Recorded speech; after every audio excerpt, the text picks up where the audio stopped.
Olá, gente, boa tarde. Estamos aqui encerrando com chave de ouro nossas palestras nesse workshop com a Fernanda Furtado. Eu conheço a Fernanda Furtado há anos, porque ela entrou depois de mim na UERJ. E a Fernanda ela é graduada em Geologia pela Universidade Estadual do Rio de Janeiro, com período sanduíche na California State University, mestre em Geociências do Petróleo pelo Instituto Francês de Petróleo. Atualmente atua como geocientista na Total Energies, na França, e anteriormente realizou o projeto de mestrado na Equinor, Noruega, no Departamento de Exploração do Mar do Norte da Noruega, e estagiou nas empresas PetroRio, ANP e Total. É a fundadora do projeto Meninas e Mulheres na Ciência. Perfeito, lindo currículo já, hein? Minha calor já tem esse currículo todo, maravilhoso. Então, Fernanda, está com você a palavra, tá? Obrigada. Boa palestra. Deixa eu só aqui compartilhar rapidinho, gente. E na UERJ a gente só sai gente boa, como vocês podem perceber. Com certeza. Deixa eu aqui. Vocês já estão vendo? Sim. Então, beleza. Então, primeiro, boa tarde, pessoal. Queria agradecer o convite e parabenizar o evento, antes de tudo. Hoje eu vou falar um pouquinho para vocês sobre transição energética e descarbonização. Como o tempo é curto, eu vou focar um pouquinho mais na transição energética na indústria de óleo e gás, né, que é o tema do nosso workshop, principalmente a área de óleo e gás. Então, vou dar um enfoque principal à indústria de óleo e gás no tema da transição energética. E vou falar um pouquinho também sobre novas tecnologias relacionadas à transição energética. Espero que vocês gostem. Antes da gente começar com a parte um pouquinho mais técnica, eu quero fazer um acompanhamento aqui com vocês de como funcionou a história da transição energética. Porque eu sei que toda vez que a gente fala sobre transição energética, vem na nossa cabeça como se fosse um processo novo, como se fosse um processo recente, né, de agora. Mas, na verdade, não. A transição energética é um ciclo que aconteceu diversas vezes na história da humanidade, e a gente não está nem na nossa primeira transição energética. Então, eu trouxe essa linha do tempo só para vocês terem uma noção. A gente primeiro teve a nossa fonte de energia, que era a biomassa, né, que a gente chama aqui na era da biomassa, que aconteceu, que a gente começou a utilizar desde antes de Cristo, já faz muito tempo. Foi a nossa primeira fonte de energia, e a gente chama de era da biomassa porque era a época que era a nossa principal fonte, né, de energia era a biomassa tradicional. E a gente usava isso como principal fonte de energia até 1890, mais ou menos, até o iniciozinho de 1900, quando a gente começou a ter a utilização do carvão como principal fonte de energia. Isso daí vocês devem lembrar, na época da escola, a Revolução Industrial, a importância do carvão. Essa parte eu acho que vocês lembram. Então, a gente teve nossa primeira transição energética passando para o carvão, e a gente continuou com o carvão como principal fonte de energia até mais ou menos os anos 60, anos 70, quando a gente entrou na nossa era do petróleo, que é onde a gente se encontra hoje em dia, que é quando o petróleo, né, o óleo e o gás, começou a ser cada vez mais utilizado, como vocês podem ver aqui, e hoje em dia é a principal fonte de energia que a gente usa na era moderna. Só que o que eu queria que vocês vissem bastante nessa linha do tempo aqui é que está tempo versus porcentagem. Porque eu acho que a gente tem essa impressão de que a gente começou a consumir mais petróleo, demandar mais petróleo e demandar menos carvão, demandar menos biomassa. Mas, na verdade, não foi uma transição energética necessariamente. Na verdade, a transição energética foi uma adição energética, porque a gente teve esses combustíveis novos sendo adicionados, mas não quer dizer que a gente deixou de utilizar os outros combustíveis antigos. Pelo contrário, se a gente for ver aqui pela quantidade de energia demandada, a gente teve só crescimento de toda essa energia, até mesmo a biomassa tradicional teve crescimento. O carvão teve crescimento, não está tendo diminuição, o óleo, o gás, e o que a gente teve foi entrada de novas energias, porque a gente teve essa demanda global crescendo, pelo crescimento populacional, pelo desenvolvimento humano, pelo desenvolvimento das nossas atividades cada vez demandarem mais energia. Isso é importante a gente saber, isso não é uma coisa negativa necessariamente, né, gente? A gente precisa de energia e a gente precisa que os países que estão se desenvolvendo também tenham acesso à energia, isso é uma coisa fundamental.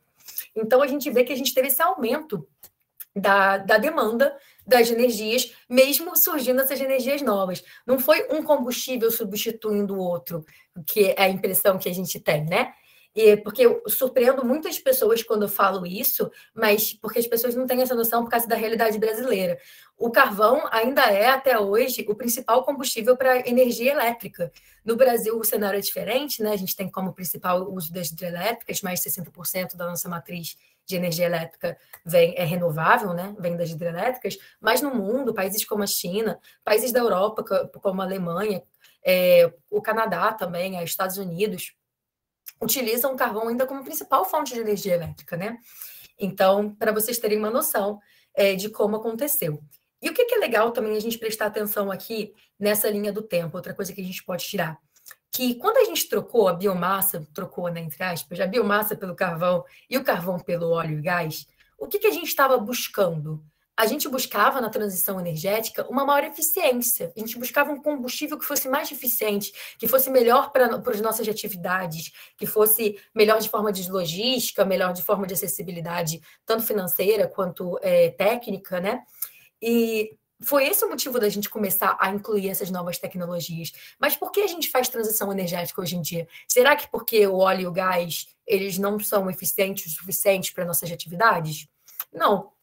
A transição energética moderna é o primeiro momento, né, que a gente está fazendo uma transição energética que não é buscando mais eficiência ou buscando um combustível melhor. A gente está buscando, principalmente, uma maior sustentabilidade. A gente está buscando uma menor emissão de CO2, a gente está buscando um menor impacto ambiental, porque a indústria energética é a indústria maior responsável pelas emissões de CO2, e a gente tem uma urgência climática, a gente tem uma urgência real, né, pela essa diminuição das emissões. Então, a transição energética, apesar de ser um movimento antigo, o motivo pelo qual a gente está passando por uma transição energética agora é um motivo novo, é um motivo diferente do que a gente teve nos diferentes momentos da história da humanidade, né? E a gente vê aqui aparecendo novos combustíveis, aqui tem energia nuclear, tem a hidro, né? Que também é bastante utilizada, e tem as renováveis. Vocês vão ver que tem uma quedinha aqui pequenininha no gráfico, isso aqui é 2020, tá? Que todo mundo sabe que a gente teve uma queda de demanda, mas foi relacionada à pandemia, não foi uma questão diferente dessa, a gente sabe bem essa história, mas, em geral, a gente tem todas as energias crescendo até 2020, depois já estamos subindo de volta aqui, tá? Ano que vem vão atualizar esse gráfico aqui, vocês vão ver que vão estar subindo de volta. Então, a gente tem essas energias novas já aparecendo, principalmente por causa dessa nossa demanda por uma maior sustentabilidade, que é uma demanda tanto social, né, quanto os governos mesmo estão cada vez mais impondo às empresas e os países, né, estão se responsabilizando cada vez mais por essa questão. Principalmente depois do Acordo de Paris, os países começaram a acordar que existe essa necessidade da redução, começaram a fazer pressão nas empresas privadas, principalmente, para elas se responsabilizarem por essa emissão de CO2. Por isso que os investimentos nas energias renováveis cada vez estão subindo mais. E eu também queria mostrar para vocês, gente, a emissão de CO2 por fontes de energia. Porque quando a gente fala dos combustíveis fósseis, do carvão, do óleo, do gás, a gente sabe que eles são os principais emissores de CO2. Isso é um fato, todo mundo sabe. Só que a gente, às vezes, não sabe que existe uma grande diferença de um combustível fóssil para o outro. O carvão, ele tem uma emissão bem maior, por exemplo, do que o gás. A gente vê que aqui, para gerar 1 grama de CO2, né, por quilowatt-hora, a gente tem 921 para o carvão. Já para o gás natural, a gente tem 400, menos da metade da emissão para geração de energia. Então, até dentro dos combustíveis fósseis, a gente tem um processo de transição energética. Porque o carvão, ele é muito utilizado, né, principalmente nas usinas termoelétricas, para o uso de eletricidade. O carvão ele é muito utilizado no mundo inteiro.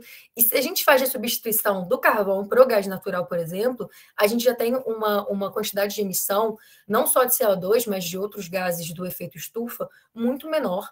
E também outros fatores de poluição. O carvão ele gera muita poluição também de micropartículas, tem um impacto muito grande, não só ambiental, mas também social, por causa das questões pulmonares e tudo mais. Então, a gente vê que só a mudança, a transição energética do carvão para o gás já seria um impacto muito positivo e mantendo a possibilidade da acessibilidade, né? Porque o carvão e o gás natural são energias muito baratas.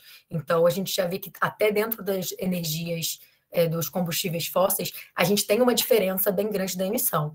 Eu também gosto de mostrar esse gráfico aqui para vocês, tá, gente? Para poder comentar outra coisa importante. Porque existe muita gente que fala sobre energia limpa, tá? Se referindo ao quesito da emissão de CO2. Falam que as energias que não são fósseis são energias limpas. E porque eu e muita gente não gosta de falar energia limpa, a gente gosta de falar energia renovável, energia nuclear, gosta de dar um nome verdadeiro para isso. Porque a gente vê aqui, por exemplo, que a energia geotermal tem 100 gramas de CO2 por quilowatt-hora, solar 55, eólica 15, nuclear 6, hidro 6. A emissão de CO2 é muito menor. Mas isso significa que é necessariamente uma energia verde? Isso significa que necessariamente é uma energia que não tem impacto ambiental? Não. A energia nuclear, por exemplo, apesar de ter um baixíssimo emissão de CO2 para a gente gerar essa energia, ela é uma energia que tem um impacto ambiental também muito complicado em relação ao gerenciamento do lixo nuclear. Isso pode gerar contaminações muito significativas. Até hoje não existem métodos muito seguros, né, para a gente poder fazer o gerenciamento da energia do lixo da energia nuclear. E é uma coisa que não é necessariamente ecologicamente mais sustentável do que outros tipos de energia, como o gás, por exemplo.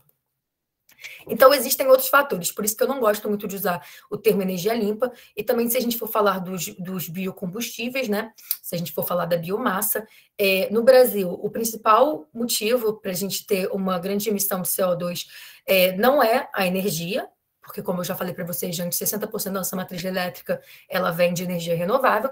Então, no Brasil, é um pouco diferente do mundo inteiro. A gente não tem o nosso principal motivo, a indústria energética, como emissão de CO2. A gente tem no Brasil o principal motivo, o uso da terra, principalmente o desmatamento.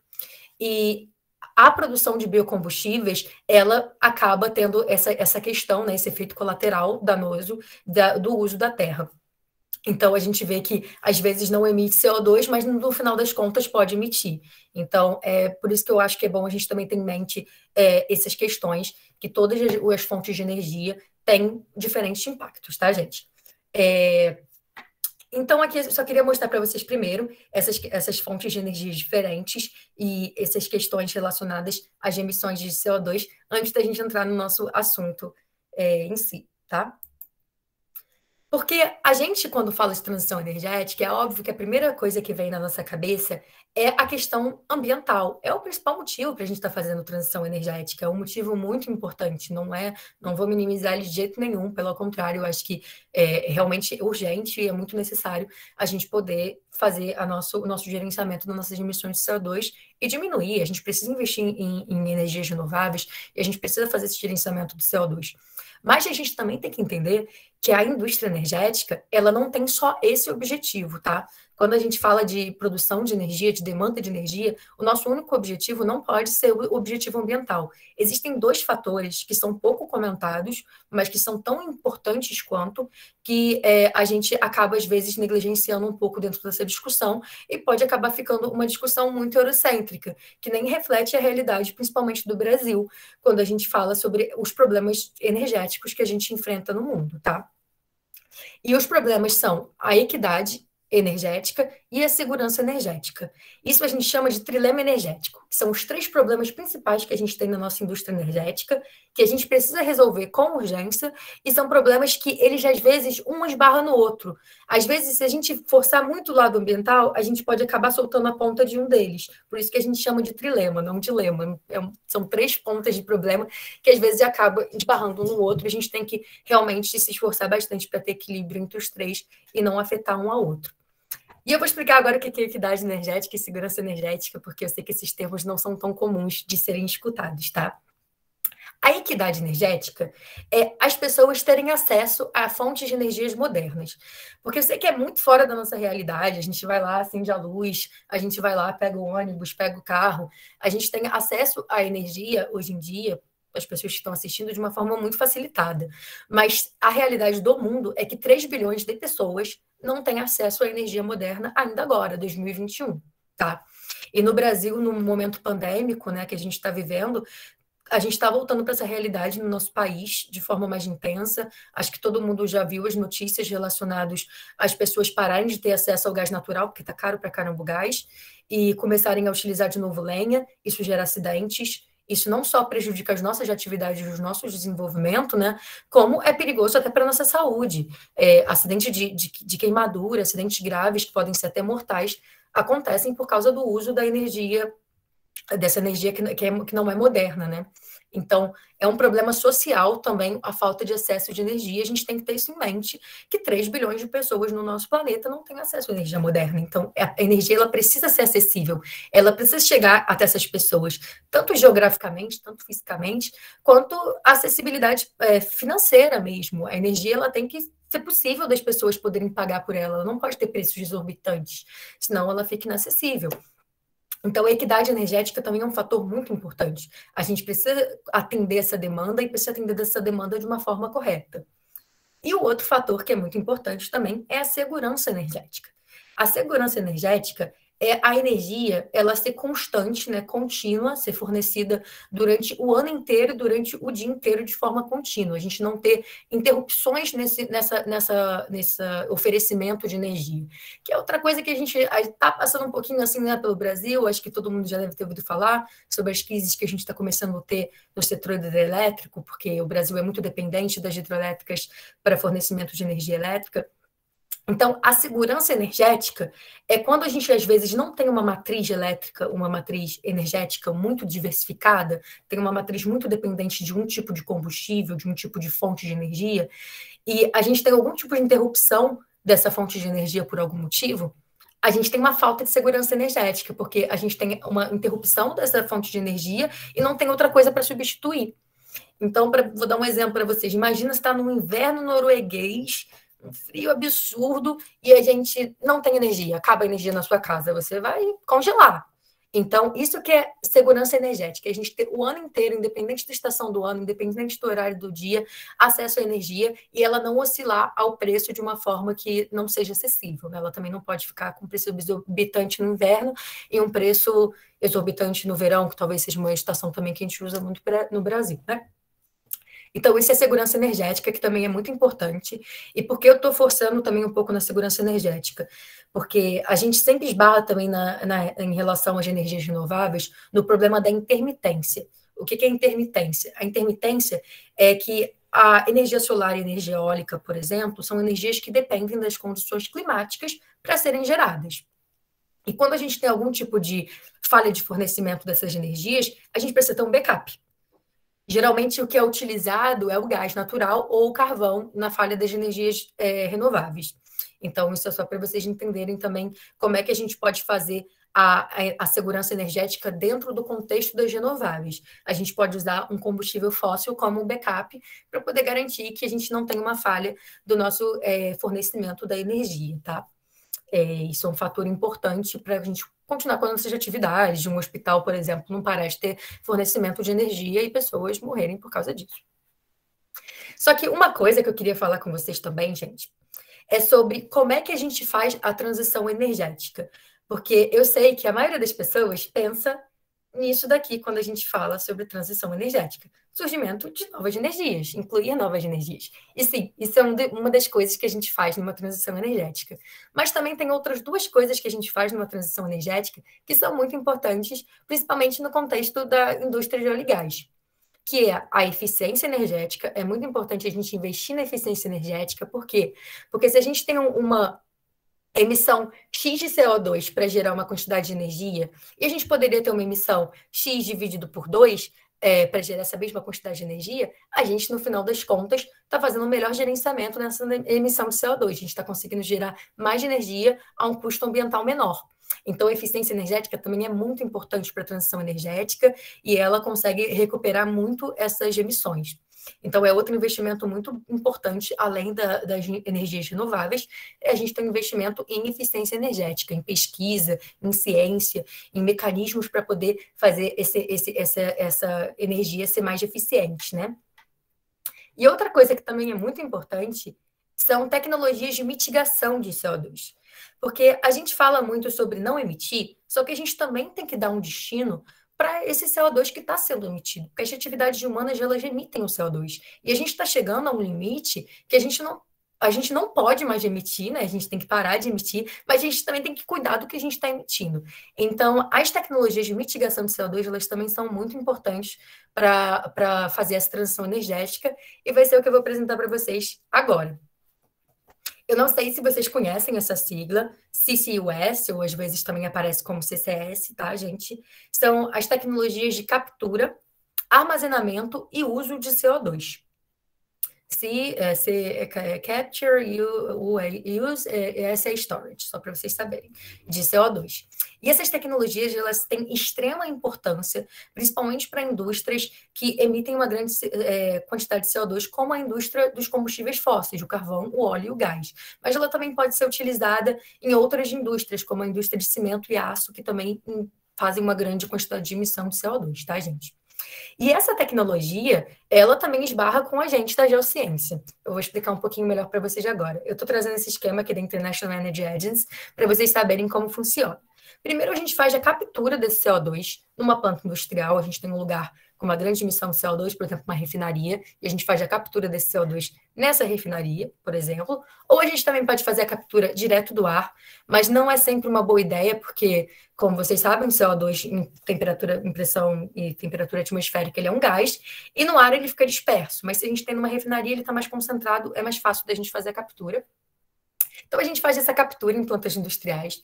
Depois disso, a gente faz esse transporte de CO2, que é realizado por navios de dutos. A gente pode fazer que nem a gente faz com gás natural, pode fazer ele liquefeito ou comprimido. E a gente transporta esse CO2 até o local de uso ou de armazenamento. O uso é a gente usar o CO2 para serviços ou produtos. Mas é óbvio que não vai ser uma escala tão grande quanto o armazenamento, tá, gente? Porque é claro que o uso a gente não vai conseguir usar bilhões de toneladas de CO2, mas no armazenamento a gente vai. Mas também é uma solução muito útil a gente poder reciclar esse CO2 que seria emitido para a atmosfera, né? Então, se a gente não faz o uso, a gente vai para a parte geocientista, a gente vai para a parte geológica. A gente faz o armazenamento do CO2 de forma permanente em informações geológicas, tanto onshore quanto offshore. Funciona mais ou menos que nem a gente faz na indústria do óleo e gás, quando a gente vai produzir o petróleo, a gente faz o contrário. Em vez da gente mandar o hidrocarboneto para fora, a gente está mandando o CO2 para dentro numa formação geológica que esteja a certa profundidade, a certa condição, né, a certas condições de armazenamento, e que também a gente tenha um selo, a gente tenha toda uma estrutura para a gente poder armazenar esse CO2 de forma permanente. A gente faz um poço de injeção e injeta nessas formações geológicas de forma permanente, geológica, por milhões de anos, com bastante segurança. E essa é uma solução que a gente faz que pode capturar nesse CO2 e fazer essa mitigação de CO2 por milhões de anos de uma quantidade bem grande, milhões de toneladas, bilhões de toneladas de CO2. É uma capacidade bem grande que a gente consegue realmente injetar e armazenar. Só um segundinho. E eu também queria mostrar para vocês, gente, aqui um pouquinho uma planta, só para vocês terem um pouquinho mais dessa imagem na cabeça de vocês, ficar um pouco mais facilitado para vocês entenderem o conceito de como funciona. Aqui a gente tem o óleo e gás, ou carvão, né, como fontes desse CO2, ou as indústrias termoelétricas de calor, de hidrogênio também, grande emissão de CO2, né? E a gente faz essa captura, a gente coloca uma planta de captura próxima a essa fonte, né, de CO2, e a gente faz esse transporte até o lugar que a gente vai fazer o armazenamento geológico. Para quem estiver interessado um pouquinho mais nos fatores técnicos, tem que ser pelo menos já 1 quilômetro, 800 metros de profundidade, tá? Porque o CO2 em condições atmosféricas, ele é um gás, mas se a gente coloca nessas condições, ele fica num estado que a gente chama de supercrítico. Então, assim, ele tem menos mobilidade e é mais fácil para o CO2 ficar ali armazenadinho sem ficar se mexendo. E com o tempo, o CO2 também tende a se mineralizar e fica cada vez mais quietinho ali, de forma permanente, armazenado no reservatório, tá? E eu sei que eu tô explicando isso para vocês, deve estar passando pela cabeça de vocês. Nossa, tá tudo muito mágico, tá tudo muito fácil. Só que tá parecendo meio caro isso, né? E realmente esse é o maior desafio do CCUS nesse momento, é o desafio financeiro mesmo. No momento, essa tecnologia, ela só consegue ficar em fase operacional por forma de subsídios, tanto de empresas quanto de governos, principalmente. porque o custo ainda é bastante alto dessa tecnologia, tem diminuído com o tempo, como toda tecnologia, né? Tem tendência de diminuir com o tempo o custo. O CCUS tem diminuído, mas nesse momento ainda não é lucrável, ele continua ainda dependendo bastante dos subsídios. Para vocês terem uma noção de números, o custo de captura pode variar de 15 a 25 dólares a tonelada de CO2, até 40 a 120. Varia bastante de acordo com a concentração. Se estiver mais misturado com outros gases, custa mais caro. E o custo de armazenamento é, em média, 10 dólares a tonelada de CO2. O custo de transporte eu não tenho como trazer para vocês, porque isso varia muito. Varia pela distância, varia pela forma que você faz seu transporte, se vai ser duto ou navio, e varia também pela legislação de cada país. Se esse CO2 vai vir misturado com outros gases, se vai vir separado, existem muitas questões, então o custo de transporte é muito variável. E é um dos fatores mais impactantes, tá? Para a gente ter, para o custo do CCUS. Só que realmente, como a gente tem essa necessidade muito grande, essa urgência muito grande, está cada vez mais os governos estão fazendo imposições para as empresas fazerem o gerenciamento do próprio CO2, por isso que o CCUS ainda está sendo colocado em prática, por essa questão da urgência ambiental e da pressão governamental também em cima das empresas, e os subsídios também ajudam essa tecnologia a ser colocada em prática, né? E aqui, gente, eu também queria dar um pouquinho de escala para vocês, porque eu sei que toda vez que a gente fala sobre como mitigar CO2, sobre a tecnologia de remoção de CO2, as pessoas geralmente falam, é só plantar árvore. E eu sou muito a favor de plantar árvores, vamos plantar árvores sim. Porém, entretanto, todavia, a gente tem um problema numa escala muito grande. O problema que a gente tem ambiental nesse momento é uma escala de emissão de bilhões de toneladas de CO2 por ano. Então, a gente não tem como, só plantando árvores, resolver o problema. A gente tem que plantar árvores, mas também tem que investir em outras tecnologias de remoção de CO2. E eu vou dar um exemplo aqui de escala para vocês terem uma noção. Um acre de árvores, que é um campo de futebol, para quem não sabe o que é um acre, eu também não sabia, ele remove, em média, por ano, 2,6 toneladas de CO2. Já as instalações de CCUS, que nesse momento são só 21 em operação no mundo, 21, não estou falando 21 mil, são 21, literalmente, instalações de CCUS no mundo, nesse momento. Em 2020, que foi um ano que, né, a gente sabe que as coisas não estavam funcionando muito bem, removeram 40 milhões de toneladas de CO2 só em 2020. 40 milhões de toneladas, 21 instalações de CCUS. Você imagina se a gente tivesse centenas de instalações de CCUS, como a gente poderia remover muito mais CO2 por ano. Então, realmente, para nossa escala de problema, o CCUS, ele é bastante, ele é uma ajuda bastante grande, né? Opa, acho que eu sem querer fui para frente. E, para finalizar aqui, eu queria falar um pouquinho para vocês sobre o futuro da transição energética, e eu queria que vocês levassem isso para o coração de vocês, tivessem isso em mente, que a gente não tem uma só solução para a transição energética, a gente não tem uma só solução para o nosso problema ambiental e para a questão da diminuição das emissões de CO2, né? É um problema multifatorial, então a gente precisa de soluções multifatoriais. A gente precisa de investimento em renováveis, precisa de investimento em eficiência energética, precisa de investimento em tecnologias de captura, de mitigação de CO2. E quem está falando disso não sou eu, a International Energy Agency faz essa projeção aqui, tá? Todo ano, eles... Na verdade, talvez não todo ano, mas quase todo ano eles fazem uma projeção mostrando quais são as tecnologias, quais são as táticas, as estratégias que têm maior possibilidade de fazer a diminuição das nossas emissões de CO2 para a gente poder chegar aos nossos objetivos climáticos. E ela coloca as renováveis como 32%, responsável por 32% da redução do CO2, a eficiência energética 32% também, e ela prevê que o CCUS pode reduzir 15% das nossas emissões de CO2. E eles fazem essa previsão, tá, gente? Só para vocês saberem, de acordo com os investimentos que essas tecnologias vêm recebendo, tá? Então, eu queria muito que vocês tivessem em mente que para a gente reduzir as emissões de CO2, a gente precisa de várias ações na indústria energética. Não adianta a gente investir em uma coisa só, a gente precisa realmente do investimento em várias áreas diferentes para a gente ter o resultado que a gente espera, né?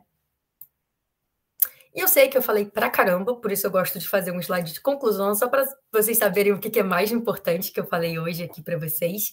O primeiro ponto que eu quero que vocês tenham em mente é que a transição energética não significa o fim dos combustíveis fósseis, nem mesmo a sua redução de demanda. Todo mundo que é da área de geociências, todo mundo que é da área de petróleo, ou você pergunta, o petróleo vai acabar? Não, a gente sabe que não, a gente não chegou nem no pico, na verdade, da produção de petróleo no mundo.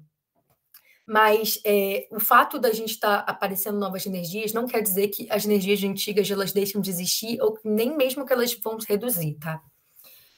E outra coisa também que a gente tem que saber é que, apesar disso, existe uma real necessidade da nossa redução das nossas emissões de CO2 e não existe solução única. A gente precisa muito dos investimentos nas renováveis, mas também precisa do investimento na eficiência energética, e CCUS também é outra solução que pode ajudar bastante. E focando aqui no CCUS, é importante a gente saber que neste momento, né, no momento atual, é a única tecnologia de mitigação de CO2 em escala grande, em grande escala, para a gente poder mitigar o CO2, né, em momento operacional, tá? Existem outras tecnologias que vêm sendo desenvolvidas, mas nesse momento CCUS é a melhor, tanto no ponto de vista econômico, quanto no ponto de vista de escala, para a gente fazer a redução das emissões de CO2, para a gente fazer essa mitigação. E, por fim, eu também quero deixar isso muito claro para vocês, porque é um ponto que a gente não pode esquecer da nossa responsabilidade como profissional, tá? Que a gente trabalha para a indústria de petróleo, é uma indústria para a indústria energética, é uma indústria que tem uma responsabilidade muito grande, tanto ambiental quanto social. E a gente não pode pensar nesses fatores isoladamente. O fator ambiental não é mais importante que o social. A gente precisa ter os dois em mente para a gente para sermos profissionais éticos e profissionais responsáveis e coerentes e bons para a sociedade. A gente tem que ter sempre todos os fatores em mente, né? Não só pensar no nosso trabalho e pensar no nosso trabalho também com a função ambiental e social que a gente tem. E é isso, gente. Eu sei que o tempo é curto, por isso eu não consigo falar tudo que dá para falar sobre o assunto. E eu gosto sempre de deixar para vocês para saber mais, porque às vezes alguém que está assistindo aqui se interessou pelo assunto, quer saber mais sobre o assunto, quer saber mais a fundo. Então, estou deixando para vocês 2 links de cursos online gratuitos. Esses cursos, eles são em inglês, porém, eles têm conexão com o YouTube, então vocês podem clicar na opção de legenda, dá para vocês colocarem legenda. Quem não fala inglês, não deixa de fazer, se você tiver interesse só por isso. Tem a opção de colocar legenda, coloca lá a legenda e assiste. O da IFP, que esse MOOC aqui é de transição energética, esse daqui da EDX, ele é de CCS. O da EDX, ele é gratuito e você pode entrar agora. O da FP, ele geralmente abre em janeiro e fevereiro, ele é gratuito, você ganha até certificado. Ele tem opção francês, espanhol e inglês, e também dá para colocar legenda pelo YouTube. E aqui eu estou colocando para vocês só 2 fontes, para quem quiser saber mais, quiser ler relatórios e tudo mais. O site da International Energy Agency e do Global CCS Institute. Eles também, tudo de graça, vários relatórios bacanas para quem tiver interesse no assunto, tá bom? E é isso, gente. Agora estou aberta para perguntas, comentários, dúvidas que vocês quiserem falar. Estou deixando também meus contatos para quem quiser falar comigo. Também fica à vontade, tá bom? Eu quero parabenizar e já parabenizar fazendo uma pergunta. Tá bom. Então, esses dias eu estava lendo sobre as ESG, que é Environmental, Social and Governance. Isso que você falou entra dentro disso? Que é tipo um selo, né, que as empresas estão ganhando com esses incentivos sociais, sustentabilidade. Isso que você falou está dentro disso? Sim, com certeza. Porque, assim, a gente, às vezes, quando fala de sustentabilidade, as pessoas acham que sustentabilidade é só meio ambiente, né? Muita gente não sabe que a sustentabilidade tem isso que ela estava falando agora pra gente, que a sustentabilidade, ela também pega a parte social. A gente também tem que ter a sustentabilidade social. E, sim, as ESGs, elas já entram nisso. A gente precisa ter tanto a sustentabilidade ambiental quanto a sustentabilidade social nas nossas atividades. Sim, tem tudo a ver. Ah, legal. A Gilmara levantou a mão, aí depois da Gilmara é a Suzy. Pode falar. Parabéns, Fernanda. Muito explicativo. Eu, pelo menos, eu estava bem por fora desse assunto, né? Então, muito obrigada, tá? Aí, a minha pergunta é o seguinte, né? Como eu sou da área de petróleo já há muitos anos, eu sempre, na minha cabecinha, tipo lá, para você tirar o óleo, você enfia, vamos dizer assim, né? Você coloca alguma coisa para sair o óleo, tipo injeção de água para tirar o óleo do outro lado, né? E aí, nesse caso, a gente está colocando de um lado o carbono, vai sair alguma coisa para o outro lado? Eu sei que eles usam injeção de carbono para otimizar a retirada do óleo, né? Mas existe outro meio também de você injetar carbono e não sair nada e só ficar estocando? Como é que é isso? Essa pergunta é bem legal. Sim, sim e não. Assim, a gente geralmente, quando a gente faz a injeção de CO2, a gente procura reservatórios depletados, por alguns motivos. O primeiro motivo é porque aquele reservatório depletado ele tem um espacinho, né, para a gente poder fazer a nossa injeção de CO2. E o segundo motivo também, que é um motivo bem importante, é porque a gente, nos reservatórios depletados, a gente já tem o conhecimento geológico, a gente já tem toda aquela estrutura.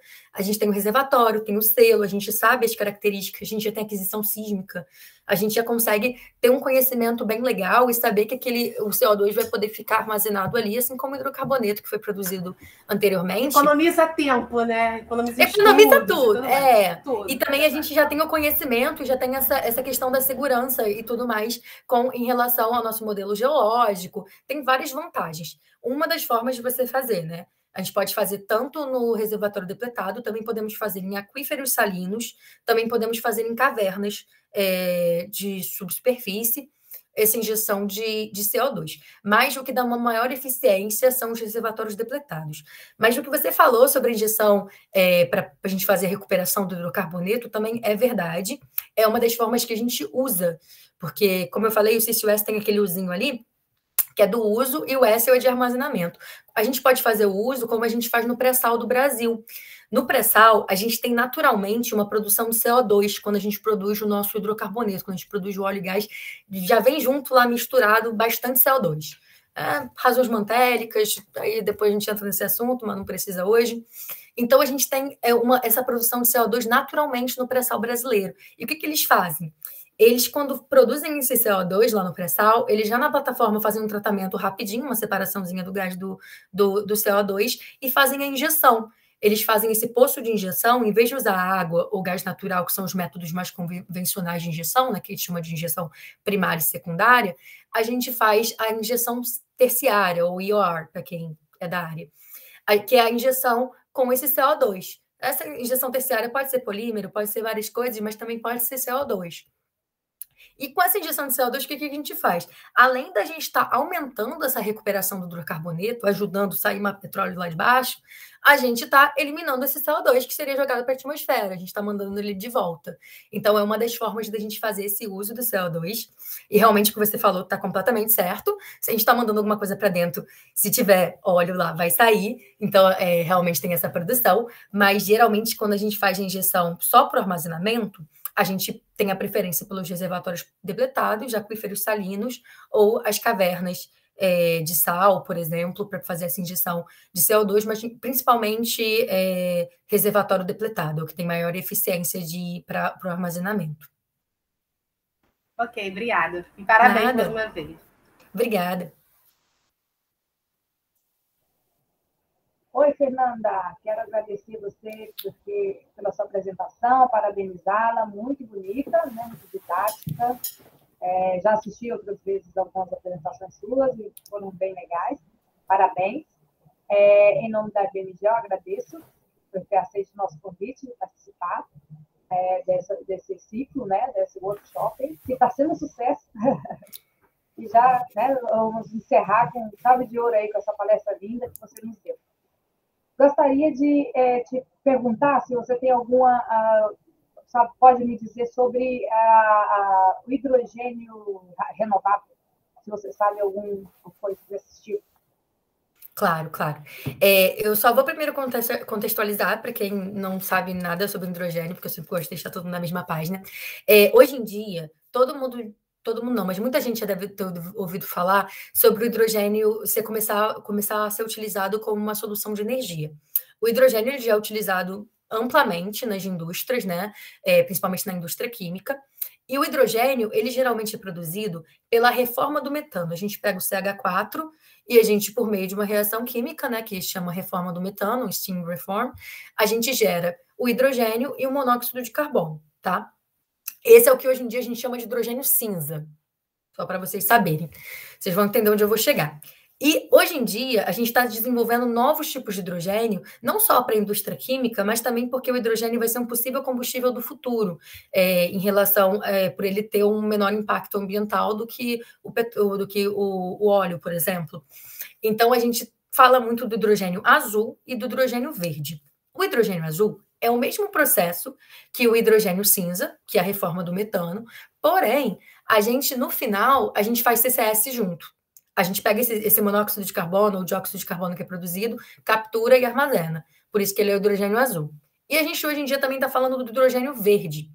Porque, como eu falei, geralmente o hidrogênio ele é produzido a partir do metano. Também pode ser produzido a partir do carvão, aí se chama hidrogênio preto, mas é pouco produzido, geralmente é metano.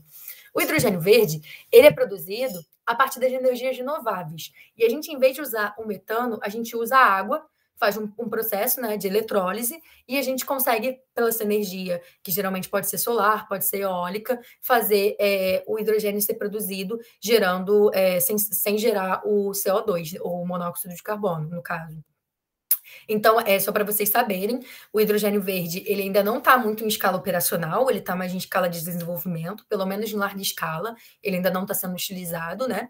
Mas ele tem um grande potencial, já está sendo, já está avançando. Travou aqui, gente? Não, desculpa, é que você ficou parado, tá vindo dúvida se era minha internet de novo. Tá bom. Não, obrigada, é só porque eu estava com medo já da internet ter caído de novo. Então, o hidrogênio verde, ele tem essa diferença, porque dessa vez ele não é produzido por um combustível fóssil, né? Ele não tem metano, por exemplo, para sua geração. Então, a gente, no final das contas, não emite CO2. E ele tem uma grande capacidade, um grande potencial calorífico para ser utilizado como fonte de energia. E por isso que ele é tão falado hoje em dia. A gente está ouvindo tanto falar do hidrogênio, né? Como uma possível solução para mobilidade, principalmente para veículos, porque isso é um grande problema que a gente tem, porque quando a gente fala as baterias, né? Sim, porque quando a gente... Não só os problemas das baterias, porque o que acontece a gente fala sobre a transição energética muito focado, principalmente, na energia elétrica, porque realmente as renováveis elas podem ser utilizadas bastante para energia elétrica. Mas se a gente vai falar principalmente de navio, avião, veículos de carga, veículos muito grandes, a utilização dos biocombustíveis, por exemplo, às vezes não tem eficiência suficiente para esse tipo de veículo que requer muito, e requer geralmente diesel, requer combustíveis fósseis. Então, o hidrogênio ele pode ser um futuro substituto para os combustíveis tradicionais fósseis. Por isso que a gente fala da importância do hidrogênio tanto hoje em dia. Só que o hidrogênio, ele geralmente é produzido a partir do metano, né? Então, a gente acaba também tendo a geração do monóxido de carbono, no final das contas. Então, também tem esse problema, mas claro que é uma intensidade muito menor da geração da emissão de CO2 do que do carvão, do petróleo, do óleo, por exemplo, como eu falei, porque realmente existe essa diferença da emissão de um combustível fóssil para outro. Mas o hidrogênio verde já seria uma solução que não teria um impacto tão grande de emissão de CO2 por ser feito a partir de uma energia renovável, né? Mas ótima pergunta. Perfeito. Muito obrigada. Perfeito. Agradeço aí a resposta. Muito obrigada.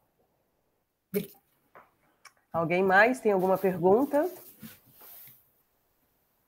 Vamos aproveitar. Não? Todo mundo quietinho? Então, a gente pode finalizar aqui, né? E realmente fechou com chave de ouro. Fernanda, parabéns, gostei muito. Espero que futuramente nós possamos fazer mais parcerias, né? E eu espero aquele seu e-mail de contato, porque antes dessa palestra ela me falou o nome de umas 10 mulheres que podem fazer parceria com a gente. Pode deixar. Muito obrigada, Mari. Obrigada a vocês, as mulheres que se inscreveram. Obrigada pela audiência nesses 4 dias de palestras. Semana que vem a gente tem mais minicurso. Se você decidiu de última hora o que quer fazer, só tenho hoje para decidir, porque a gente vai fechar a tampa hoje. E muito obrigada por tudo. Daqui a pouquinho a gente tem nossa cerimônia. Eu vou deixar a Suzy falar da nossa cerimônia de encerramento. Tá bom. Só queria, antes de agradecer vocês, só um segundinho, juro. Pode, só queria agradecer mesmo vocês, principalmente a Suzy, a Mari, a Amanda, que primeiro também me contactou para falar sobre o evento. Parabenizar todo mundo da organização, Carol também, porque realmente o evento está muito bacana e... assim, só a parabenizar mesmo a BMGEL Rio pela qualidade do evento que vocês produziram e agradecer o convite. Precisando de mim, estamos sempre aqui. Gratidão. Muito bem, muito bem. Às 7 horas nós vamos ter, então, nossa cerimônia de encerramento, né? E aí, logo após, a gente vai ter um show. Imagina, Fernanda, vamos ter uma live do show da DJ Carol, e ela vai estar apresentando, né, essa live e vamos estar transmitindo para a gente. Então, 7 horas no canal do YouTube, no canal da BMGEL, tem lá a nossa cerimônia de encerramento. Vamos estar todos.